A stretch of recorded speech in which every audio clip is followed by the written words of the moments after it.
May nakita ba kayo kagabi? Kasi ako muntik na akong mahulog sa aking upuan nung nakita ko 'to.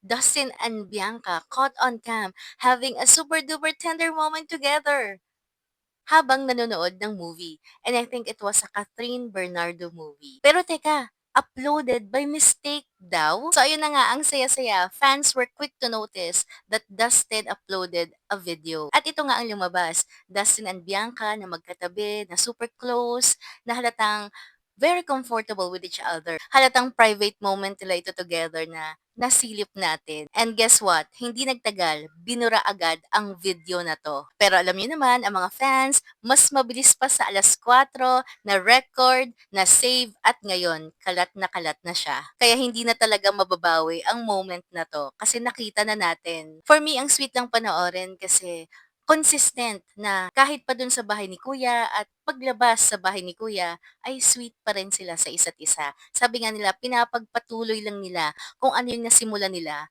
inside PBB house. So, hindi lang kilig on cam, pati off cam, talagang sweet sila sa isa't isa. Ang kaibahan lang, wala silang lapel. Ba't wala kayong lapel? Although na-surprise ako nung nakita ko to, pero come to think of it, ganito na rin sila inside PBB house. Anong kinaibahan yan sa mga photos na 'to?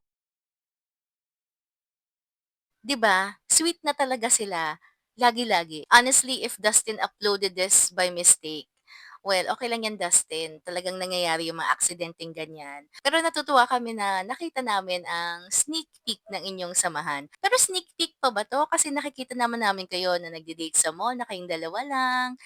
'Di ba? So question, do you think this was really uploaded by mistake? Or baka naman gusto lang ni Dustin na ipakita sa atin kung ano sila privately, kaso nagbago yung isip niya at dinilit niya agad? Comment down below kung team soft launch or team accident lang 'to. Pero para sa akin, walang aamin, mag-violet na mag-violet. Pero seriously, whatever this, Dustin and Bianca's relationship or connection getting stronger and stronger and stronger. And fans can't help but feel the kilig overload. Kung nag-enjoy kayo sa video na 'to, alam niyo na ang gagawin. Bye!